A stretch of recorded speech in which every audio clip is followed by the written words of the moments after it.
Hoy día quiero hablar un poco y tiene que ver un poco con lo que estamos haciendo en cierta parte, pero lo que quiero compartir hoy día está enfocado en algo que pasó hace muchos años en el pueblo de Israel, pero creo que hay valores, hay principios que están vigentes más que nunca hoy día en lo que estamos viviendo. Y me voy a remontar aquí al libro de Esdras, que trata de la historia del pueblo de Israel, junto con el libro de Nehemías, narran un periodo muy especial y muy profundo de la vida del pueblo de Israel. El pueblo de Israel había caído cautivo y estuvo cautivo durante 70 años bajo el reinado de Nabucodonosor.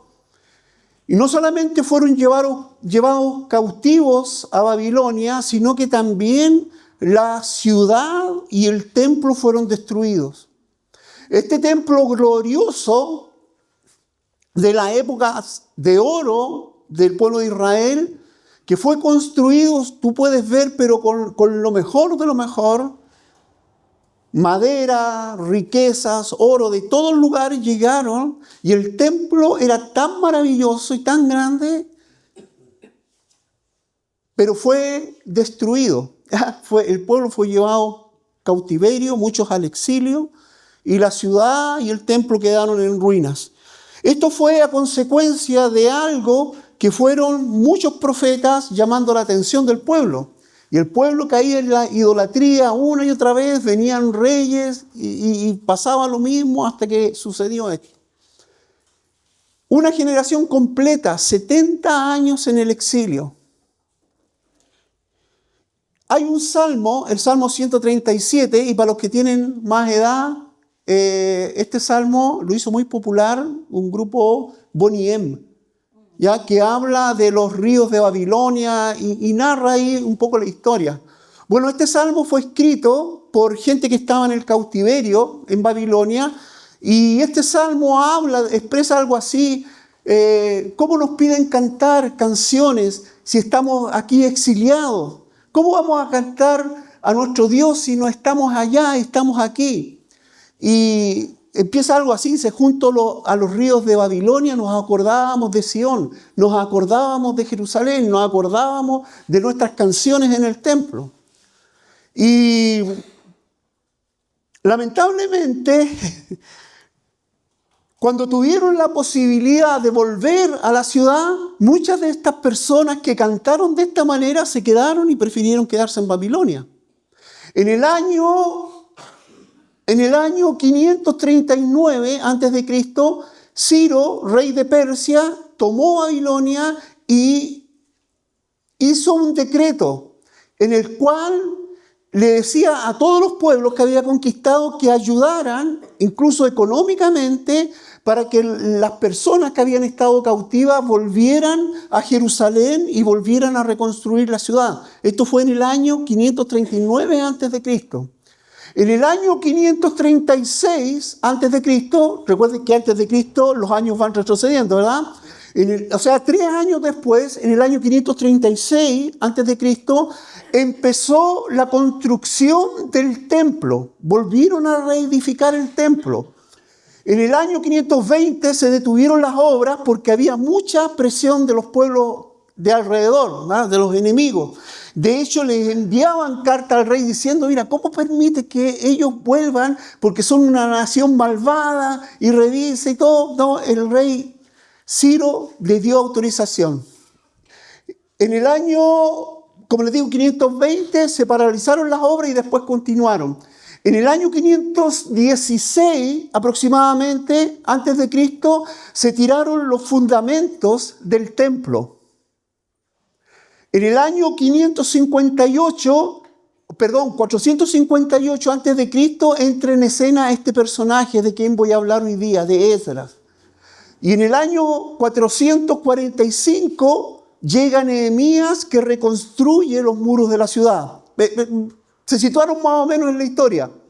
¿cierto? El pueblo es liberado, un rey decreta un edicto que le permita a los israelitas volver, y volvieron en el año 536, tiraron los cimientos del nuevo templo, y después de esto tuvieron muchos problemas. Después de Ciro vino Darío, también rey de Persia, que lo sucedió, y los enemigos volvieron a atacar. Pero mira, ¿cómo va a permitir? Bueno, Darío buscó en los antecedentes y se dio cuenta que Ciro había dado un decreto y le dijo, no, ellos tienen autorización, que no les impidan que construyan. Cuando llegó Esdras, ya había pasado tiempo, mucho tiempo, desde que salieron los primeros israelitas, pasó mucho tiempo. Ya había otro rey que era Artajerjes, y pasó lo mismo, pero al final buscaban la información y no impidieron la construcción del templo, ¿ya? Entonces, pero aquí lo que quiero yo es analizar este hecho histórico, y teniendo como personaje principal a Esdras, ¿ya? Esdras. Y aquí quiero específicamente centrarme en 3 capítulos, en el capítulo 3 de Esdras, en el 7 y en el 10. Los vamos a estudiar completo, así que a las 5 van a alcanzar a tomar 11, ¿ya? Quiero estudiar específicamente 3 principios históricos, o 3 pilares que deben ser innegociables en nuestras vidas, ¿ya? Innegociables en nuestras vidas. Y está asociado a una construcción, pero también está asociada a nuestra propia construcción, ¿ya? Entonces quiero que podamos ver este paralelo. En el capítulo 3 de Esdras vemos el esfuerzo y un ánimo inquebrantable. En el capítulo 7 vemos el reenfoque de la palabra de Dios. Y en el capítulo 10 vemos la valentía que tuvieron los israelitas para tomar decisiones audaces. Decisiones que no eran muy agradables, de hecho eran muy fuertes, pero decidieron tomar este tipo de determinación. Entonces, quiero compartir esto acerca del capítulo 3, que habla del esfuerzo y el ánimo inquebrantable, y nos vamos a situar históricamente en ese periodo, también en el reenfoque de la palabra de Dios y la valentía de tomar decisiones audaces. Entonces, para ello, primero vamos a leer en Esdras.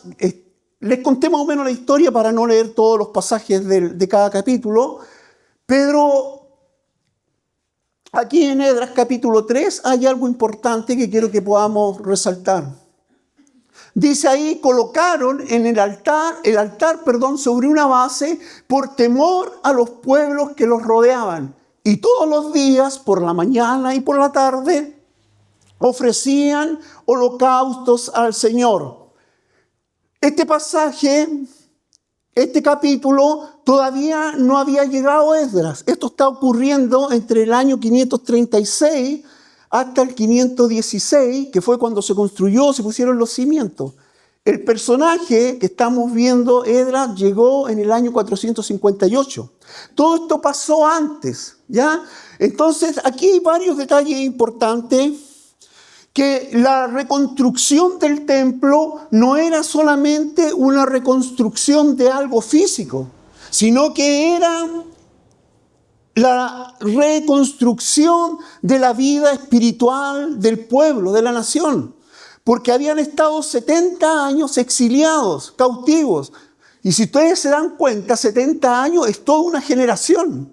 Y muchos de los que volvieron no habían conocido la realidad de la gloria del pueblo judío en la época de oro. Entonces estamos hablando aquí de una reconstrucción de la vida espiritual también. Era gente que tenía una identidad como pueblo, pero no conocían a Dios, no conocían, y muchos no habían entendido por qué habían sido exiliados. Entonces, debemos recordar también que la reconstrucción de nuestra vida espiritual, lo comentábamos un poco hoy de la mañana, es un proceso continuo. Es un proceso lento desafiante, continuo, pero somos llamados a confiar, a buscar a Dios para ser transformados e ir creciendo y parecernos cada día más a Jesús. Entonces, si nos situamos en esta realidad histórica, yo lo asociaba mucho, ¿sabes? Me acordé de esto y me sé las fechas de memoria, porque fue una de las primeras predicaciones que hice. Y me tocó investigar tanto de esto que me sé la historia y que también está asociada a los libros de Crónicas, Nehemías y Esdras, ¿ya? Que narran como el mismo hecho histórico. Ahora, si ustedes se fijan aquí, el primer paso que tomó el pueblo fue levantar, no fue un proceso de comodidad. Llegaron y estaba todo en ruina. Lo interesante aquí, que dice que estaban rodeados de enemigos, pero los muros y la defensa no fue lo primero que levantaron. Lo primero que empezaron a construir fue el altar, fue el templo. Y yo creo que esa es una enseñanza para cada uno de nosotros hoy día, que pretendemos a lo mejor con nuestro esfuerzo consciente construir cosas, construir en nuestra vida, construir como iglesia, siempre lo hemos dicho, pero lo más importante es la construcción, en primer lugar en nuestra vida, del altar de Dios. ¿Me escucharon? Es la prioridad, es lo que hicieron. No me cabe duda que había mucho temor entre ellos. Había muchos enemigos que se oponían a la construcción, pero ellos no edificaron muros. Los muros los edificó Nehemías muchos años después, en el año 445 después de Cristo, muchos años después. Lo primero que hicieron es edificaron el altar. Y yo creo que esa es una enseñanza muy profunda para nosotros. Cuando el pueblo regresó, lo primero que hizo, construyó el altar.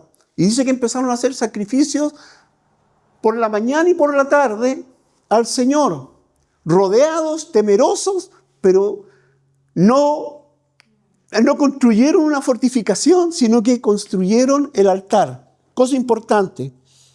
A pesar del miedo que tenían a los pueblos vecinos, el verdadero ánimo no es la ausencia de temor, sino nuestra confianza de que Dios está con nosotros.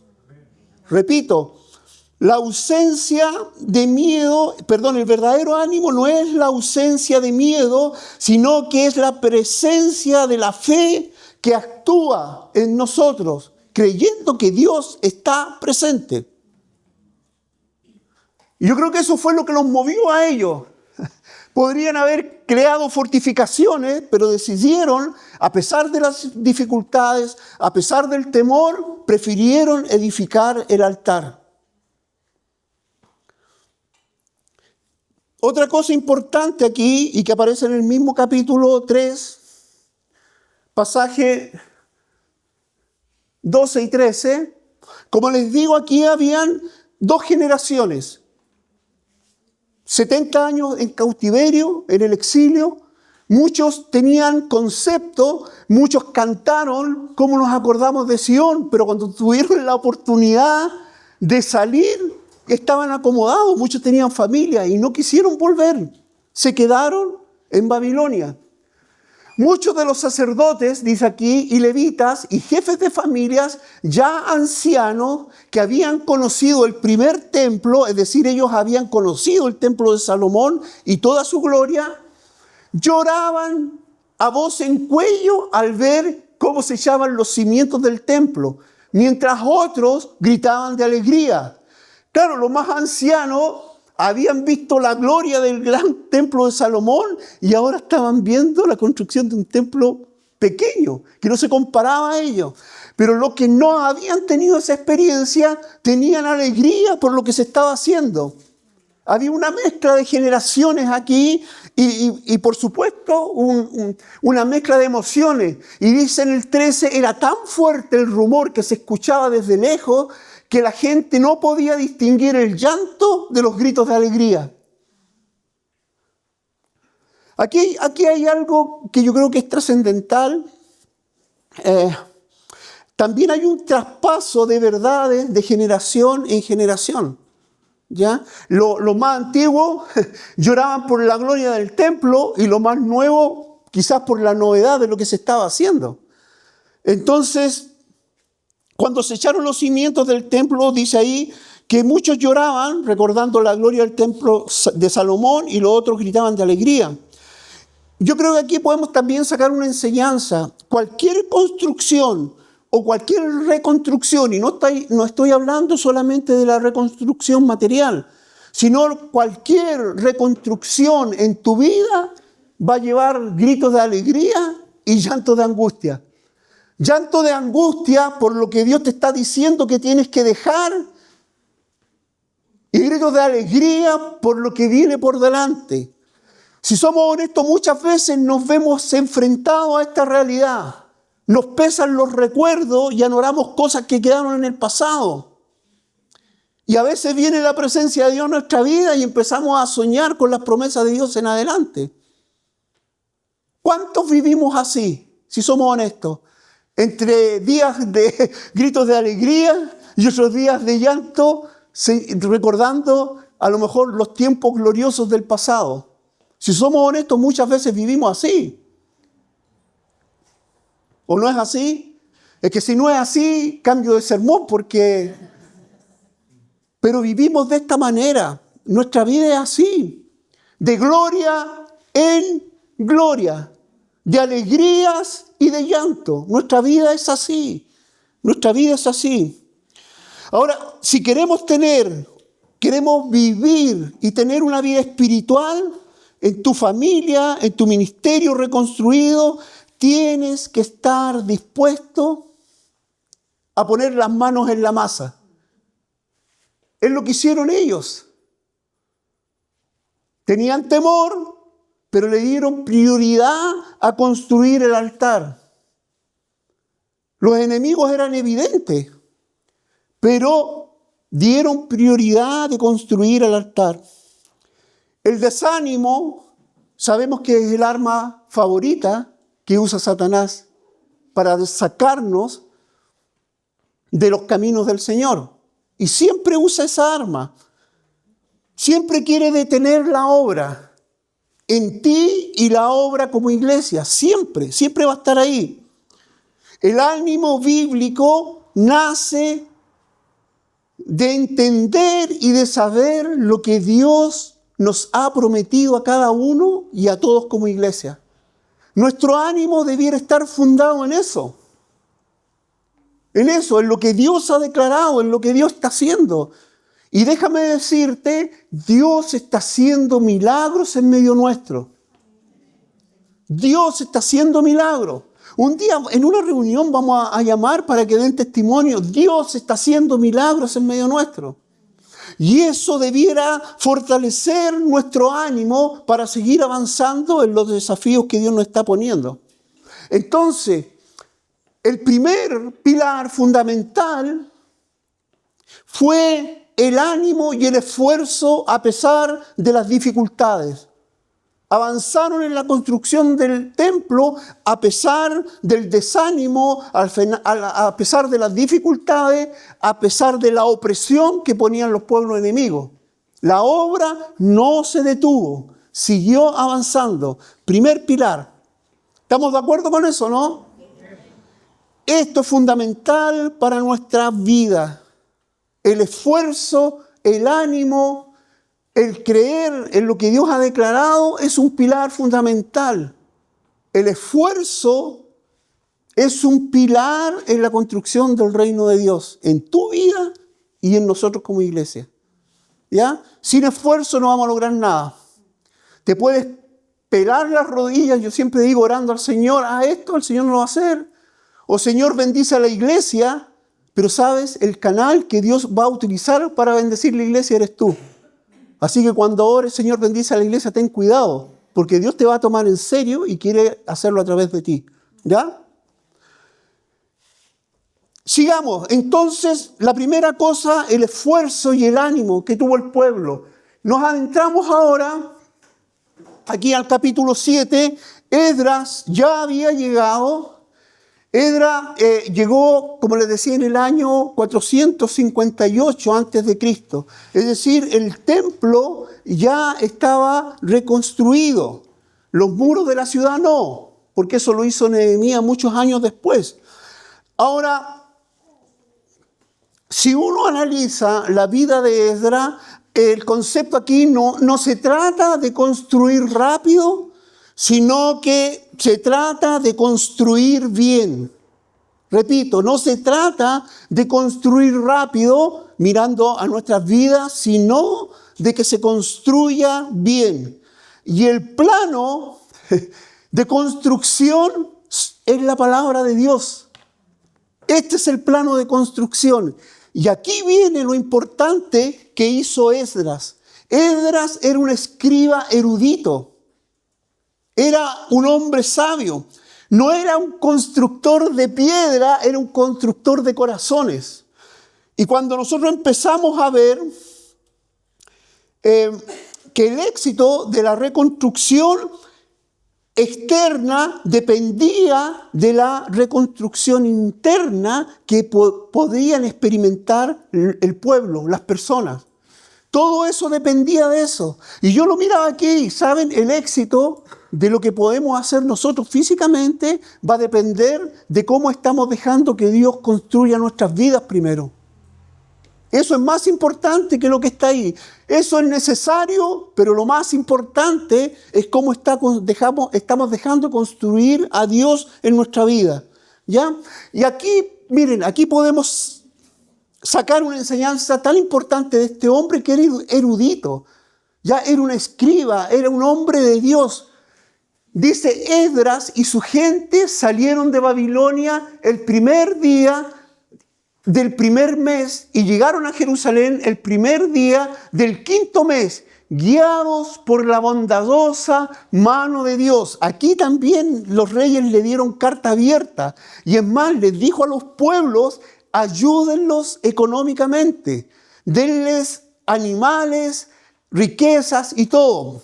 De hecho, Ciro, cuando dio autorización para que reconstruyeran el templo, sacó todas las riquezas y los utensilios que Nabucodonosor había tomado del templo y se los pasó a los sacerdotes para que volvieran y regresaran al templo. ¿Ya?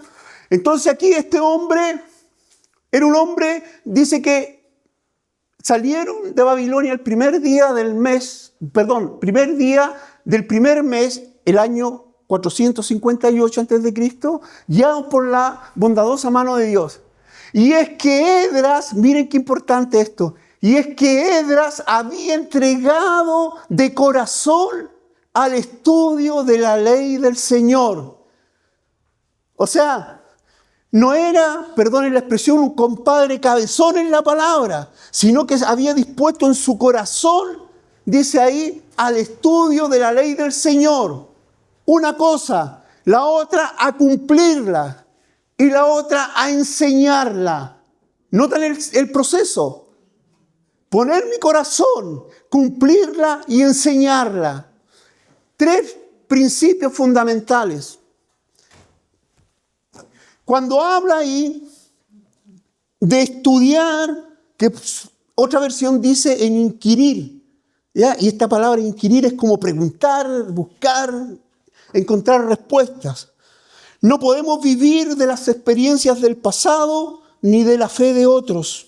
Necesitamos profundizar en la palabra de Dios. Nadie dijo amén, pero necesitamos profundizar en la palabra de Dios. Ese es nuestro fundamento. Necesitamos hacerlo. Y hacerlo de todo corazón. Somos insistentes en esto, en la búsqueda de Dios, en la forma de construir, en la mejor forma de construir, en la mejor forma en que Dios construye en nuestras vidas y construye lo que queremos hacer. Debemos profundizar en la palabra de Dios. También dice que y a cumplirla, puso su corazón también en cumplirla.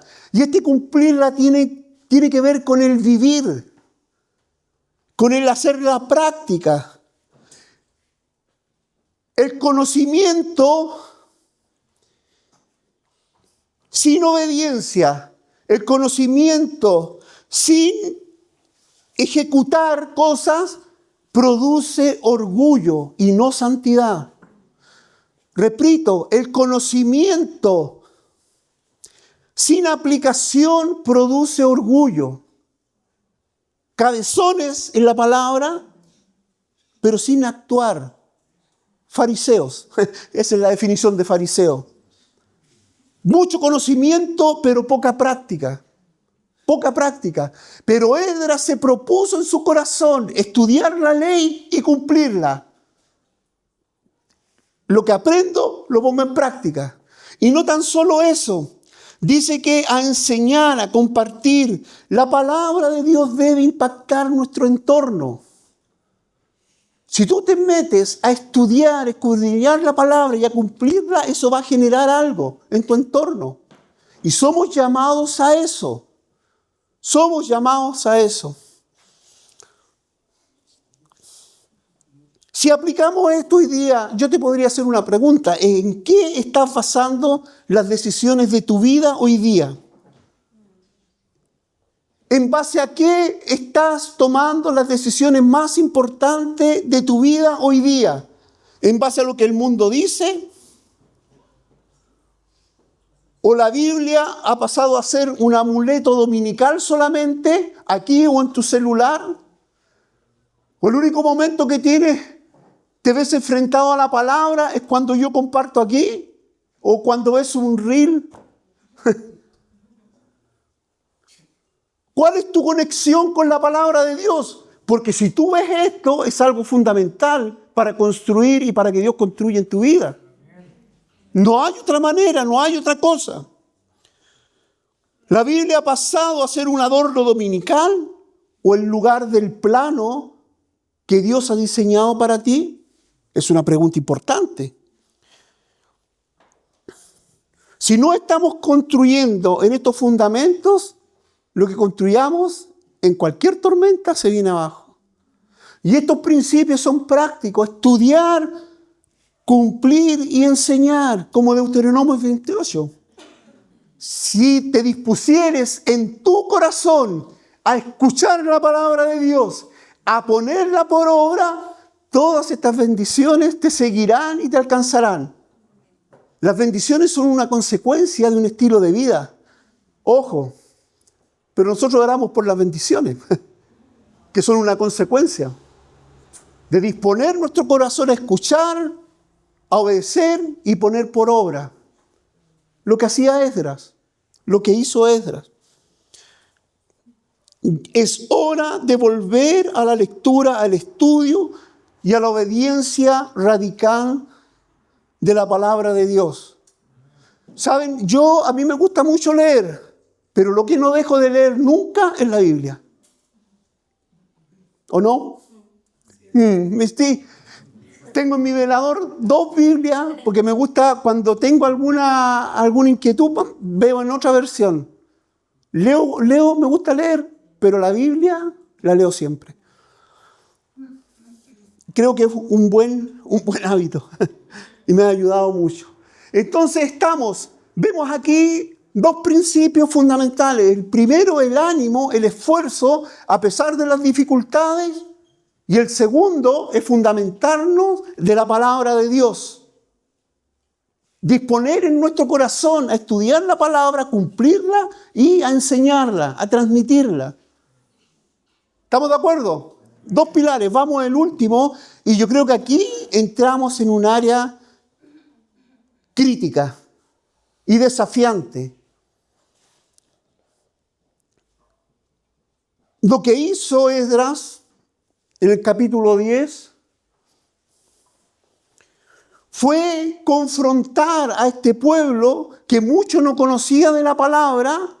Dice ahí que empezó a abrir la escritura y la gente empezó a entender muchas cosas, empezó a enseñarla. Pero esto los llevó a tomar decisiones audaces, decisiones difíciles. Y vamos a leer para contarle un poco más de esta historia. Mientras Esdras estaba en el templo de Dios de rodillas, orando, llorando y confesando sus pecados, una gran multitud de israelitas se le unió. Eran hombres, mujeres y niños que lloraban amargamente. Esta fue la consecuencia de haber abierto la Escritura, ¿ya? De haberlo enfrentado a la verdad de Dios. Ahora ustedes pueden decir, si me va a pasar eso, no la leo más. Pero no se trata de eso. La verdad de Dios fue revelada y la actitud fue esa. Se dieron cuenta de sus pecados. Y hubo esta actitud de lamento y lloraban amargamente. Entonces Secanías, hijo de Jehiel, que era de la familia de Elam, le dijo a Esdras: hemos pecado contra nuestro Dios. La Escritura fue abierta y mostró la condición de las personas, mostró la condición del pueblo que había vuelto, pero no tenía esta conexión, esta identidad con Dios, a pesar de que habían echado los fundamentos del templo. A pesar que muchos se alegraron, otros lloraron, pero no estaban cimentados en la palabra de Dios. Por eso que en el pasaje anterior, Esdras se preocupó de eso. Estudió, vivió y enseñó. La consecuencia de eso produjo esto de acá. Que la gente sintió que estaba apartada de Dios.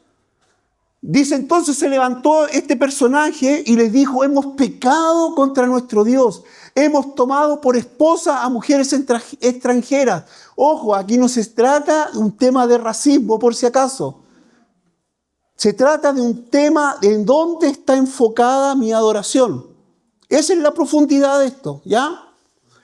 Entonces, dice, hemos tomado por esposa a mujeres extranjeras de los pueblos de estas tierras. No obstante, dijo, creo que los israelitas aún tenemos esperanza. En paráfrasis chileno, hemos metido las patas, pero nos damos cuenta que Dios es misericordioso y todavía tenemos esperanza. Nos dimos cuenta que hemos pecado, que hemos desobedecido, pero tenemos esperanza. Y vienen las decisiones difíciles. Hagamos con nuestro Dios el pacto de despedir a todas esas mujeres que tenemos por esposa. Oiga, esto es doloroso. Tiene que haber sido muy doloroso, muy fuerte. Y lo mismo que a sus hijos, y cumplamos la ley. Oye, esta cuestión es fuerte. Pero déjame decirte algo. Si quieres que Dios construya en tu vida, en algún momento de tu historia vas a tener que tomar decisiones audaces como esta. Hay uno nomás que está de acuerdo. A ver, ya. Dice, y cumplamos la ley en conformidad al consejo que nos has dado y el de los que temen los mandamientos de nuestro Señor. ¿Se dan cuenta? Todo está centrado en lo que Dios había declarado. Y habían desobedecido. Y esto era tan fuerte porque el pueblo había sido llevado al exilio porque había cometido estos mismos pecados. Israel fue llevado al exilio porque vivieron de esta manera. Y estaban volviendo a hacer lo mismo. Y hay algunos profetas de la Escritura que son contemporáneos y empiezan a hablar de esto. Levántate, dice, y manos a la obra, que esta es tu responsabilidad. O sea, le tiraron aquí a Esdras, el que había enseñado, el que había confrontado. Bueno, le dijo, ahora es tu responsabilidad, pues tú nos hiciste ver esta realidad. Levántate y manos a la obra, que esta es tu responsabilidad. Tú pon todo tu empeño y dice que nosotros te apoyaremos. ¿Saben? Frente a la palabra de Dios que nos confronta, no podemos quedar impávidos, no podemos quedar así sin nada. La palabra de Dios nos confronta. El pueblo tuvo que separarse de todo aquello que los alejaba de Dios. Al final ese es el principio. Tomar decisiones audaces significa romper, quizás en nuestra realidad, romper con relaciones tóxicas. Romper con lo que no te está edificando. Despojarse de hábitos que están destruyendo. Confesar lo oculto, alinear nuestra vida a la vida de Dios. Esas son decisiones audaces. ¿Sabes por qué? Porque cuesta. Cuesta, pero son decisiones que debemos tomar. Alinear la vida práctica con la voluntad de Dios, sin importar el costo social que eso implique. Porque muchas veces no actuamos por temor al qué dirán. Pero saben, el desafío es tremendo.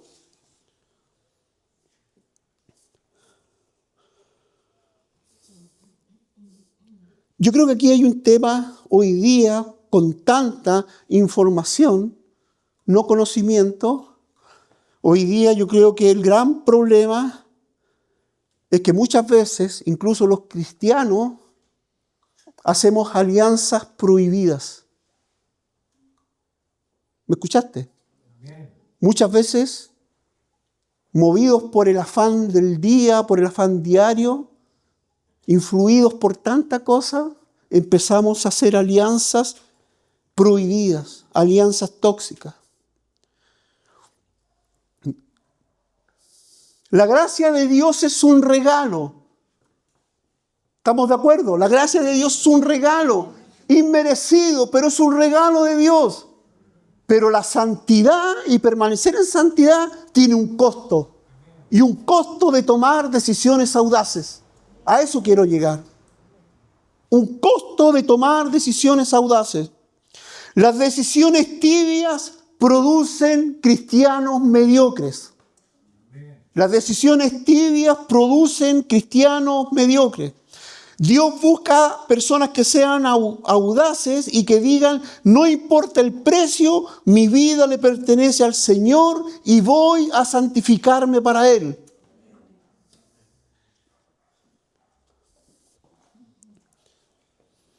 Saben, hace mucho tiempo que dejamos de vivir con Milay un cristianismo romántico.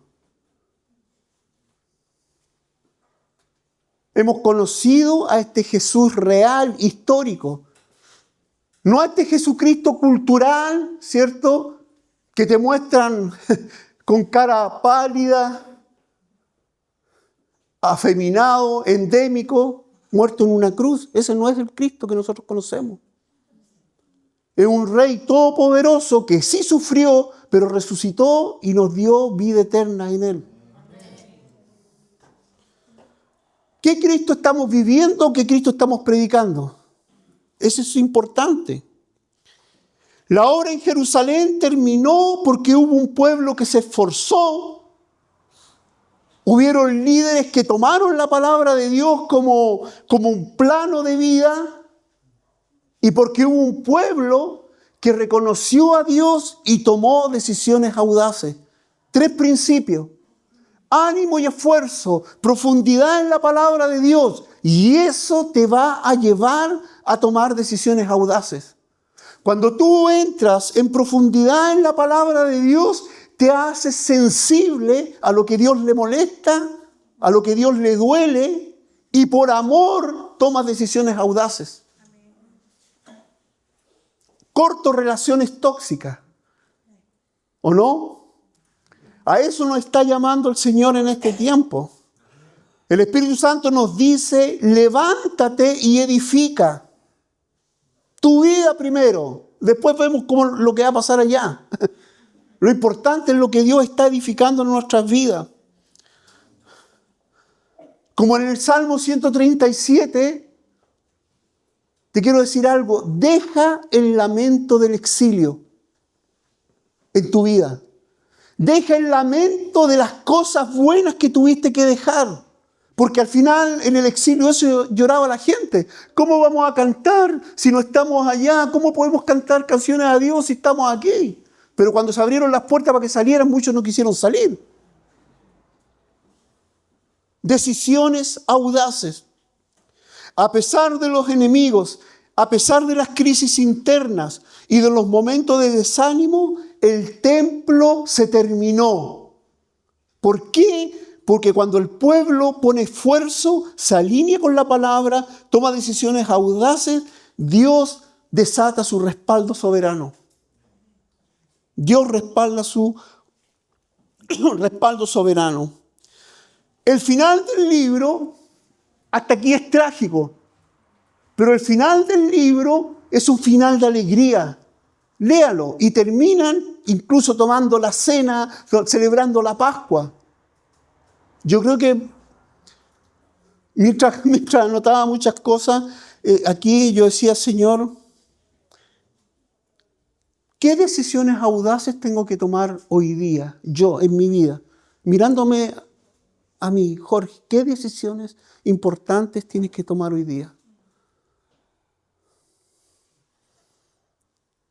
Ya sé cuáles tengo que tomar. Hay algunas que el Señor me prendió la lucecita. Y yo creo que es una pregunta que Dios te está haciendo a ti hoy día. Como te digo, el final del libro es una fiesta. El proceso fue de esfuerzo, de consagración y de decisiones determinantes. Tus ruinas actuales no son el final de tu historia. No sé qué circunstancias puedes estar viviendo hoy día, pero tus ruinas actuales no son el final de la historia. Dios tiene un final alegre, maravilloso para cada uno de nosotros. Si perseveramos en los caminos del Señor, vamos a ver la obra terminada en nuestra vida, en tus hijos, en la iglesia. Pero el principio es perseverar en las cosas del Señor. Anímate, pon manos a la obra, enfócate, profundiza en la palabra de Dios y decídete. Corta por lo sano. Así de sencillo. Decisiones fuertes. 3 preguntas y termino. ¿Vas a activar tu fe con esfuerzo y ánimo? ¿Vas a comprometerte a que la palabra de Dios sea tu manual diario de vida? Para muchos el celular, el manual diario. Oh, está nublado. Bajón. Me quedo acostadito mejor y chao. ¿Ah? Que la palabra de Dios sea tu manual diario. 3, ¿vas a tomar esa decisión audaz que tanto necesitas? Amén. Esa decisión audaz que quizás por mucho tiempo has estado postergando. Amén. No, si mañana lo dejo. No, si mañana hablo.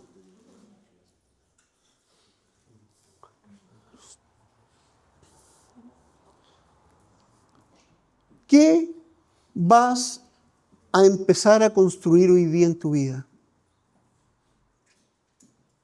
¿Sabes por qué te hago esta pregunta? Porque nos interesa más eso que lo que estamos construyendo allá afuera. ¿Qué vas a construir hoy día en tu vida? ¿Qué decisiones audaces vas a tomar?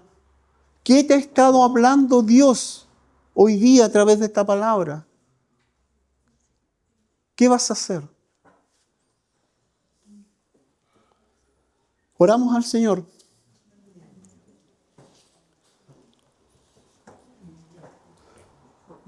Pónganse en pie, vamos a orar al Señor.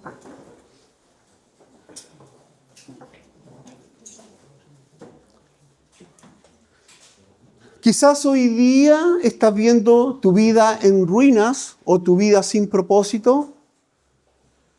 Cantábamos una canción muy bonita, pero no sé si la lograste entender. Que no hay montes tan altos, ni mares tan profundos que nos puedan separar del propósito de Dios. ¿En qué está enfocada tu vida hoy día? ¿Bajo qué normas te estás rigiendo? ¿La palabra de Dios es el fundamento de tu vida hoy día? Señor, yo te doy gracias. Gracias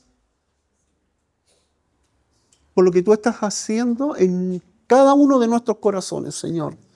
Quizás hoy día estamos en ruina, quizás hoy día pensábamos que ya estaba todo bien, todo hecho. Señor, desafíanos con tu palabra, que tu Espíritu nos hable hoy día, lo más profundo, Señor, que podamos tomar decisiones concretas frente a lo que tú nos has estado llamando, Señor.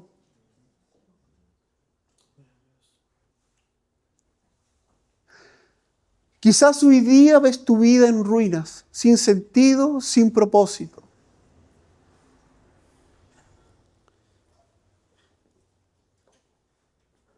Quizás has permitido que otras voces hayan influido en tu forma de vivir y de percibir la vida. Pero saben, hay tiempo y el Señor tiene un plan perfecto para cada uno de nosotros. Y si hoy día estás sintiendo que tu vida carece de sentido, carece de propósito, si hay algo que te sientes que te mantiene atado, que no te deja avanzar, si Dios te ha mostrado hoy día en tu interior que hay decisiones que tienes que tomar, te quiero desafiar y queremos orar por ti. Te quiero invitar a pasar acá adelante. Yo sé que Dios te ha hablado. Sé que mientras compartí esta palabra vinieron pensamientos, imágenes y desafíos que Dios planteó en tu corazón y en tu mente. No me cabe duda. Y déjame decirte, aquí no nos vamos a escandalizar porque todos estamos en la misma situación. Dios nos está desafiando a más. Y te invito hoy día a tomar decisiones audaces. Y te invito a que pases acá y vamos a orar por ti. El Espíritu Santo yo sé que está tocando y a muchos les habló ya. Así que con toda libertad te invito a pasar y vamos a orar.